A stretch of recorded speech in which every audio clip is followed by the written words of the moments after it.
Hi. So just one day to go for the crucial four test between England and India at Manchester, and let's talk a little about the expected playing 11. There is nothing to speculate or talk about the English playing 11 because, as usual, like every test, this time also they have announced their playing 11 2 days beforehand. So Harry Brook came for the press conference and he put everything in crystal clear. So yes, the only change they are going for in the fourth test is the forced one. Shoaib Basir, who was already known to be injured and was ruled out for the fourth test right from the final day of the third test, he is out, and in his place comes Liam Dawson. A left-arm spinner may not be as specialist in test match as Shoaib Basir or what England perceives Shoaib Basir to be. So he's more like a containing bowler who is mainly like a white ball bowler, but he has a fabulous record in the batting department. Being a specialist bowler, he is a handy batter who has had more than 15 first class centuries. So he is a really proven performer with the bat, and that would now give much more strength to England's already deep batting lineup. So now they would be much more reinforced in the batting department, and he can be also a very handy bowler if there are enough roughs on the outside the off stump of the left hander, just like how Jadeja was given those roughs in the second and third test. Same thing can apply to uh, Dawson because India also has a few left handers. So Dawson can be handy if those roughs continue to be there. So yes, England lineup is confirmed. There were some thoughts and some discussion and some debates in the on the social media going on about Crawley and Pope because there is a common belief that Crawley must be the luckiest player in the Test batting lineup in any country to have got such a long rope. But then England has that kind of a philosophy under McCallum and Ben Stokes. They want to invest, and once they invest, they want to give a big rope or a longer rope to players whom they choose for their playing 11 in the Test matches. So they have already taken that decision with Crawley long back, keeping an eye on the 5 test series against India and also the most important Ashes series later in the year. So right now it is too late to now disturb that belief or to again try out or experiment with somebody new because that they don't have enough time for that. So they have, I think, decided to go with Crawley, and they are just hoping that Crawley will come good in a more consistent way from the fourth test onwards and mainly for the Ashes. Now same with Pope. Pope has been on and off, not as inconsistent as Crawley, but his form has been also not very encouraging. He has already scored a century against India, but other than that, he has had very ordinary series, and it has been going on for a long time. And England has been blessed to have Bethel, who is a fabulous batter with great potential and can already take his place, Pope's place at number three. So he's a like for like substitution, and also he brings in more skill in terms of his spin bowling, so he can also give depth to the English bowling attack, especially in terms of spin bowling, where he can actually try to help them with their over rate also because they have been docked 2 points because of slow over rate in the last test. So they need some spin variation, and then he can come and along with Root and then there would be Dawson. They can give a good coverage in the spin, but it looks unlikely because this time at least they are not going with him. They want to give him some time to evolve and mature.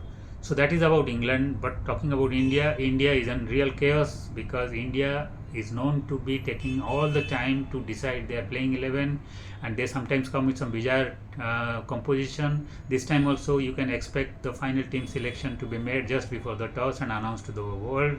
But I'm sure it has been not easy for them also to deliberate on that and to decide the playing 11 because one, they have lost the test match. They have to look at the performers and who have performed well and not. At the same time, they have to also look at the Manchester pitch and how would be the playing condition and how best they can provide a playing 11 that can give them a victory on a pitch which would be slightly maybe helpful to seamers and also mostly to the spinners on the third and fourth innings. So that may also affect their team selection, and more importantly the kind of injuries they have been hit with, that has not been giving any help to them, especially after losing a test, especially in the department of seam bowling. Arshdeep Singh is out injured, Nitish Kumar Reddy is out of the series because of injury, and that has put a real question mark on their playing 11 because Akashdeep is also reportedly suffering from a groin injury, and there is a serious question mark about his fitness. So if Akashdeep is fit, then now they are clear that they will go with Bumrah, Siraj and Akashdeep, and there is no talk or no debate or no question about giving rest to Bumrah in this test and unleashing him in the fifth test, which may be a blessing in disguise if that is the case. Because of the injuries, if Bumrah is coming, that's great, because logically also Bumrah should have been playing. There should have been no debate about his position in the playing 11 in the fourth test, because if you lose the fourth test, the series would be dead for you. So there is no point in keeping Bumrah fresh for the fifth test. So better to unleash him now, and if required you can rest him in the fifth test and hope your backup bowlers will do the magic and win you the test there. So yes, Bumrah and Siraj are now going to be a certainty because of the injuries to the seam bowlers. And if Akashdeep is fit, then according to me, Akashdeep should straight away walk into the fourth test because of his fabulous bowling performance that won India the match in the second test. And just because he had a slightly quieter test match in Lords, that doesn't undermine his bowling or his contribution. So he should straight walk into the playing 11 in fourth test. However, if he is injured and he is not fit, then Prasidh Krishna should come into the playing 11 because he should be the logical choice, because he has at least taken some wickets in the series. And what other option you have now? If you can, keeping aside the injuries, you have only Anshul Kamboj whom you have called up as a backup resource. He was not even in the original squad. So banking on him for such a crucial test match against a deep batting lineup of England, where the ball gets softer and it stops doing anything and doesn't give any assistance to the seamers also after 30 overs, it will be a big risk. So according to me, at least it's better to go with a proven performer who has done so well in the BGT final test and also who has taken some wickets even though he leaked runs in the first test. So hopefully Prasidh Krishna with his pedigree and with his experience can come good. So it is very clear, if Akashdeep is there, it should be Bumrah, Siraj and Akashdeep handling your seam department. If it's not, then it should be Bumrah, Siraj and Prasidh Krishna. So if we talk about then the playing 11, that more or less settled. Yes, there would be a lot of discussion and question marks over Karun Nair because he has been given 3 tests, 6 innings and he has not delivered the big knocks. But to be fair, he has been looking very assured and he has been looking very composed and he has been looking capable of scoring big until that moment when his concentration goes for a toss and he gets out. So at least in terms of how he looks, his concentration, his focus, his composure, other than that momentary lapse of concentration, he has been looking pretty good in every innings. So I think the team management may continue to have their faith on him in this fourth test as number 3 batter. And also the fact remains is that he looks good after that practice game before the series. So he can come good actually in the fourth test if he can really apply himself without letting the concentration to desert him. So once Karun Nair, and if one observes that in the nets he also got to bat and also he was fielding in the second slip, which has been his specialist position, that gives a indication that maybe the team management is going to have confidence in him for one more test because he's been there catching on the slip cordon. So that suggests that he may be continuing to play in this fourth test.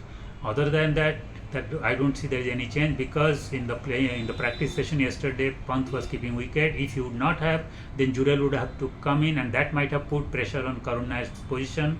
But now it's very clear that if Pant is going to be keeping wicket, because if he has been keeping wickets in the nets 2 days before a test match, that gives out an indication that he is going to not only bat but also keep wickets. In that case, Karun Nair may be just lucky to retain his place, and that would put pressure on the team management to consider any other batter. Though Jurel got an extended batting session in the lineup or in the practice session, that gives an impression, yes, though there is a probability that Karun Nair may continue to be there, Jurel may still come in, maybe in place of Nitish Kumar Reddy, where India may opt to go for a specialized batter and dilute their bowling. Though according to me, it is not a rational or logical choice, except especially considering you are trying to win this test desperately to be in this series and to then hope to win the series. So if that is the case, you should have bowlers capable of taking 20 wickets, considering Jadeja has been fabulous with the bat, so you can't touch him in terms of playing 11, but his bowling has been toothless because he has just taken 2 wickets in 3 tests. So you need to have better bowling resources which will be able to give you all the 20 wickets. Now Washington Sundar has delivered in the second innings of the third test at Lords, otherwise he would be finding it difficult to retain his place. But now that he has taken 4 wickets, so you cannot tinker his position, so you have to play him though he is not a specialist or wicket taking bowler like Kuldeep or Bumrah, but then you are forced to take him, you are forced to take Jadeja, and then that would be really putting pressure if you are taking a specialist batter in place of Nitish Kumar Reddy because of your batting collapse in the second innings at Lords. So according to me, you should have gone either with Shardul Thakur or Kuldeep Yadav, considering or depending on how the pitch is going to behave or how you would have assessed the pitch, whether it would be helping the seamers or spinners. So it should be a like for like, either Shardul Thakur coming in for Nitish Kumar Reddy or a genuine wicket taker along with Bumrah and Siraj who could really win the test match, and that would be Kuldeep Yadav. But if you don't want to take him, then it should be Shardul Thakur. But then if you are thinking of taking Jurel, I think that would be one more bizarre decision which only this team management is capable of taking.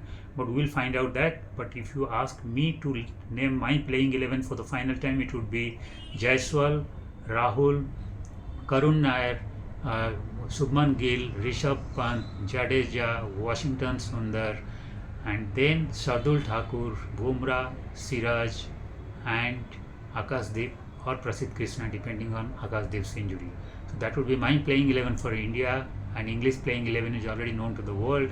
So hopefully India's playing 11 would be a match-winning playing 11, and they can deliver, and we can have a really cracker of a final test match in the 5th test. Other than that, if India loses, then this test would be over. But in the meantime, let me tell you, there are some serious weather concerns.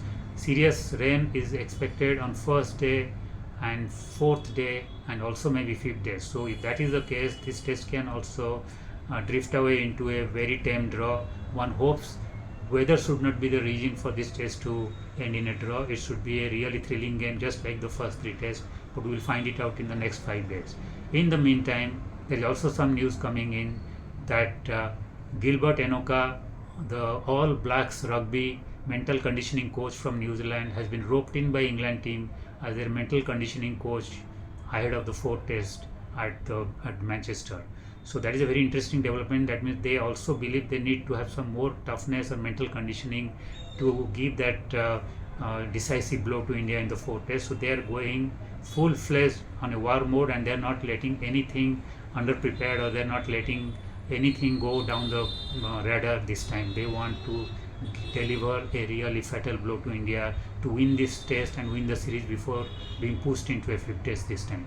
Let's hope for a cracker of a contest. Let's hope for a fantastic, thrilling 4th test match at Manchester. Thank you.